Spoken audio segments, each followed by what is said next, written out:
नमस्कार प्रिय दर्शकों, आपका स्वागत है हमारे YouTube चैनल में। आज का जो प्रसंग है वो बहुत ही खास प्रसंग है। प्रिय दर्शकों, आज जो जानकारी मैं लेकर आया हूँ, आज का प्रसंग है कि संसार में सबसे बड़ा पापी कौन है, स्त्री या पुरुष। ये तोता और मैना का प्रसंग है। प्रिय दर्शकों, ये कहानी बहुत ही ज्ञानवर्धक है। इस कहानी से आपको अपने जीवन में जीने के लिए ढेर सारी प्रेरणा मिलेंगी। जो भी बंदा, जो भी मनुष्य इस कहानी को ध्यान से सुनता है, उसके जीवन में कभी भी धोखा नहीं खा सकता। इस कहानी से आपको आत्मज्ञान की प्राप्ति होगी। प्रिय दर्शकों, संसार में यूं तो हर कोई इंसान पाप करता है, लेकिन पाप करने के बाद आपको ही पता नहीं होता कि वह पाप कर रहा है। इस बात का उसे भान भी नहीं होता, लेकिन संसार में हर मनुष्य पाप करता है। कई लोग ऐसा होते हैं जो रात दिन पाप करते हैं और पाप करने के बाद ये कहते हैं कि हम पापी नहीं हैं। प्रिय दर्शकों, पाप का भागीदार बनना यानी नरक का वासी होना होता है। इसलिए जितना हो सके अपने कर्म में भी कभी पाप को इकट्ठा ना होने दे। अपने नसीब में पाप का लेखा जोखा नहीं होना चाहिए। संसार में सबसे बड़ा पापी कौन है, ये तोता और मैना की कहानी है। ये कहानी बहुत ही सुंदर और बहुत ही रोचक है। इस कहानी को सभी ध्यान से सुने और इस कहानी पे हो सके तो जरूर अमल भी करें। तो शुरू करते हैं आज की प्यारी सी कहानी। एक राजा रहा करते थे, बहुत ही धर्म आत्मा थे। उनके राज्य में सभी राम राज्य की तरह जीता था। उस राज्य में कभी इंसान पाप नहीं करता था। उस राज्य में कोई भी बंदा, कोई भी मनुष्य मांस मदिरा का सेवन नहीं करता था। बड़ी शांति से राज्य में जीवन व्यतीत करते थे। उस राज्य के राजा की न्याय प्रणाली भी बहुत अच्छी थी। उस राजा को न्याय प्रक्रिया में भी दूर दूर के राजा मानते थे। सभी लोग उस राज्य के राजा की बड़ी तारीफ किया करते थे। लेकिन दान पुण्य में सबसे ज्यादा विश्वास रखने वाला राजा था। राजा के पास एक तोता मैना रहा करते थे। दोनों एक ही पिंजरे में रहा करते थे। एक दिन की बात है, तोता और मैना दोनों एक ही पिंजरे में बैठे हुए थे। तोता मैना से कहता है, प्रिय, इस संसार में सबसे ज्यादा पापी स्त्री होती है ना? कहती है, नहीं, स्त्री नहीं होती, पुरुष सबसे ज्यादा पापी होता है। इस बात को लेकर दोनों में वाद विवाद होने लगा। जब जोर जोर से झगड़ा होने लगा तब राजा को पता चला, तो राजा उन दोनों के पास आया और राजा दोनों से कहने लगा, तोता मैना, तुम दोनों क्यों झगड़ रहे हो? दोनों अपनी अपनी बात सुनाते हैं। मैना कहती है कि राजा साहब, तोता मान ही नहीं रहा कि संसार में सबसे बड़ा पापी पुरुष होता है। तोता कहता है, राजा साहब, मैना मान ही नहीं रही कि सबसे बड़ी पापी संसार में स्त्री होती है। दोनों की बात सुनने के बाद राजा मैना से कहता है कि मैना, आप मुझे ये बात बताइए कि पुरुष सबसे बड़ा पापी संसार में कैसे है? मैना एक छोटी सी कहानी सुनाती है और कहती है कि राजा साहब, एक नगर में एक सेठ रहा करता था। उस सेठ को एक लड़का था। वह लड़का रात दिन आबादी और सट्टा खेलता था। सेठ के खूब समझाने के बावजूद भी नहीं समझता था। अंततः सेठ उसको समझा कर मृत्यु को प्राप्त हो गया, लेकिन वह लड़का नहीं समझा। मैना कहती है, प्रिय दर्शकों, पिता की मृत्यु होने के बाद लड़का और भी ज्यादा स्वतंत्र हो गया। अपने पिता की सारी जमीन, सारी जमा पूंजी को सट्टे में फूंक दी। लड़का बर्बाद होकर के जमीन, धन दौलत सबको बेच करके और सट्टेबाजी में लगा करके और गांव छोड़कर निकल जाता है।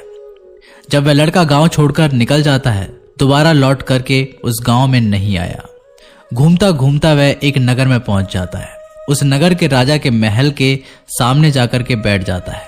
राजा उस लड़के को देखता है और देखने के बाद सोचने लगता है कि लड़का बड़ा सुंदर है। हो सकता है या तो कोई सेठ का लड़का हो या किसी राजा का लड़का हो। राजा इसी बात को सोचकर उस लड़के को अपने पास बुलाता है। सैनिक उस लड़के को राजा के पास लेकर जाते हैं। राजा उस लड़के से पूछता भी है, भाई तुम कहां से आए हो? देखने में बड़े सुंदर हो, सीधे सादे लगते हो। कौन हो? कहां से आए हो? क्या परेशानी है? लड़का राजा को जवाब देता है, राजा साहब, मैं एक बहुत ही बड़ा व्यापारी हूं। रास्ते में कुछ गुंडों ने, कुछ लुटेरों ने मिलकर के मेरा सामान लूट लिया है और मैं यहाँ घूमता घूमता पहुंच गया। प्रिय दर्शकों, इस लड़के की इतनी बात सुनकर राजा उस लड़के पर विश्वास कर लेता है। लड़का राजा से कहता है कि राजा साहब, मेरा सारा सामान लुटेरों ने लूट लिया और मेरे पास कुछ भी नहीं है। खाने को भी मेरे पास कुछ भी नहीं बचा है। सब कुछ लुटेरों ने लूट लिया है। मुझे मेरे गांव जाने के लिए भी पैसा नहीं है।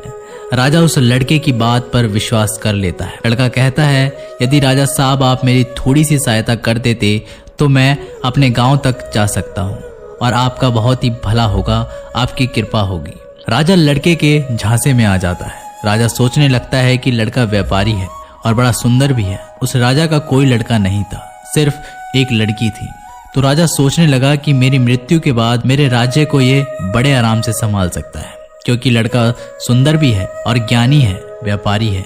यही बात सोचकर सोचने लगता है कि क्यों ना मैं अपनी लड़की की शादी इस लड़के से करवा दूं और ये मेरा घर जमाई बनकर रह सकता है और आने वाले समय में ये मेरा राज्य को भी संभाल सकता है।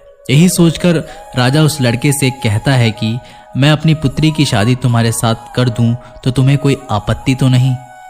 लड़का ये बात सुनकर मन ही मन अंदर ही अंदर बड़ा खुश होने लगता है। लड़का राजा से हाँ कर लेता है। कहता है, राजा साहब, यदि आपका हुक्म है और आपका आदेश है तो मैं कैसे मना कर सकता हूँ। राजा अपनी पुत्री की शादी उस लड़के से कर देते हैं। काफी सारा धन दौलत देकर अपनी पुत्री को उस लड़के के साथ राजा विदा करते हैं। राजा की पुत्री को लेकर लड़का जाने लगता है तो रास्ते में घनघोर जंगल पड़ता है। उस जंगल में वह लड़का उस राजा की पुत्री से कहता है, देखो, अब तुम मेरी पत्नी हो और पत्नी का धर्म होता है कि पति की आज्ञा का पालन करना। लड़का कहता है, ये घनघोर जंगल है, जंगल में लुटेरे बहुत ज्यादा होते हैं। इसी जंगल में मेरा भी सारा सामान लुटेरे लूट करके ले गए थे, इसलिए अब जितने भी आपके पास गहने हैं, जितने भी गहने आपने पहन रखे हैं, वो सारे उतार कर मुझे दे दीजिए, वरना लुटेरे लूट करके ले जा सकते हैं। पत्नी अपने पति पर विश्वास करती है और कहती है, ठीक है जी, यदि आप कह रहे हैं तो मैं अपने सारे गहने उतार करके आपको दे देती हूँ। वह लड़की अपने सारे गहने उतार कर अपने पति को थमा देती है। वह लड़का पत्नी के सारे गहने लेकर अपनी कमर में बांध लेता है। प्रिय दर्शकों, राजा ने जितना भी धन दिया था उन सबको एक जगह इकट्ठा कर लेता है और रास्ते में आगे जाकर के विश्राम करने के लिए रुकते हैं। जब वह विश्राम करने के लिए रुकते हैं तो लड़का सभी दास दासियों को मार देता है और उस लड़की को पास में एक कुआं था, उस कुएं में धकेल देता है और वहां से सारा सामान लेकर के भाग जाता है। लड़का सोचता है कि सबको मार दिया है, पत्नी को कुएं में ढकेल दिया है तो पत्नी खत्म हो जाएगी और अब मैं इन पैसों से बड़े आराम से मेरा जीवन व्यतीत कर लूंगा। अब मैं खूब सट्टेबाजी करूंगा। यही सोचकर लड़का वहां से सारा सामान लेकर के भाग जाता है, लेकिन उस लड़के की पत्नी खत्म नहीं हुई। वह जोर जोर से चिल्लाने लगी कि मुझे कोई कुएं से बाहर निकालो। रास्ते में कुछ लोग जा रहे थे, उन लोगों ने उस लड़की की आवाज सुनी और उस लड़की को बाहर निकाल लेते हैं। लड़की वापस अपने राज्य में अपने पिता के घर चली जाती है। उस लड़की का पिता उस लड़की से पूछता है और कहता है, पुत्री, क्या हुआ, वापस कैसे चली आई? वह लड़की कहती है, पिताश्री, रास्ते में हमें कुछ गुंडे मिल गए थे और गुंडों ने हमारे साथ ये दुष्व्यवहार किया, सभी दास दासियों को खत्म कर दिया, मुझे कुएं में धकेल दिया और मेरे पति का कोई पता नहीं। प्रिय दर्शकों, लड़की पतिव्रता थी, इसलिए उसने इस घटना के बारे में अपने पिता को नहीं बताया। कुछ समय निकलने के बाद लड़की अपने पिता के घर रहने लगी। कुछ समय निकलने के बाद लड़का भी फिर से उस राज्य के द्वार पर आता है। जितना भी धन दौलत लूट ले गया था सबको सट्टेबाजी और जुए में उड़ा दिया। जब एक भी पैसा उसके पास नहीं बचा तो लड़का फिर से अपने ससुर के पास आता है और सोचने लगता है कि अपने ससुर से जाकर के ये कहूंगा कि ससुर जी, आप नाना बनने वाले हैं। इस बात को सुनकर ससुर जी मुझे फिर से बहुत सारा धन देंगे और उसी दिन फिर से ऐसा करूंगा। यही सोचकर वह लड़का फिर से उस राजा के द्वार पर आता है, लेकिन उस लड़के को द्वार पर ही उसकी पत्नी मिल जाती है। लड़की अपने पति को देखकर पहले तो थोड़ा गुस्सा होती है और बाद में अपने पति को बुलाकर कहती है, देखो जी, मैंने अपने पिता को कोई ऐसी बात नहीं बताई है। मैंने अपने पिता से यह कहा है कि हमें रास्ते में कुछ लुटेरों ने लूट लिया है और दास दासी को मार दिया है और मुझे कुएं में धकेल दिया है और मेरे पति का कोई पता नहीं है। यही बात आपको मेरे पिता से कहनी है। प्रिय दर्शकों, लड़का इस बात को सुनकर बड़ा खुश होता है और सोचने लगता है कि मेरी पत्नी तो वास्तविकता में ही पतिव्रता है। कुत्ते की पूंछ को कितनी भी बार सीधी करो, वह पूंछ कभी सीधी नहीं हो सकती। इसी तरह से ये लड़का भी सीधा नहीं हो सकता। ये लड़का फिर से राजा के पास जाता है। जो पत्नी ने बात कही है वही बात राजा से कहता है। राजा विश्वास करता है और अपनी पत्नी से फिर से कहता है कि देखिए, मैं आपको लेने के लिए आया हूँ। मुझे मेरी गलती का एहसास है। पता नहीं ऐसा क्या हुआ था मेरे साथ जो मैंने ये व्यवहार किया, लेकिन मुझे अब मेरी गलती का एहसास हो गया है। आपको कल सुबह प्रातःकाल मैं लेकर जाऊंगा। आप तैयार रहिएगा।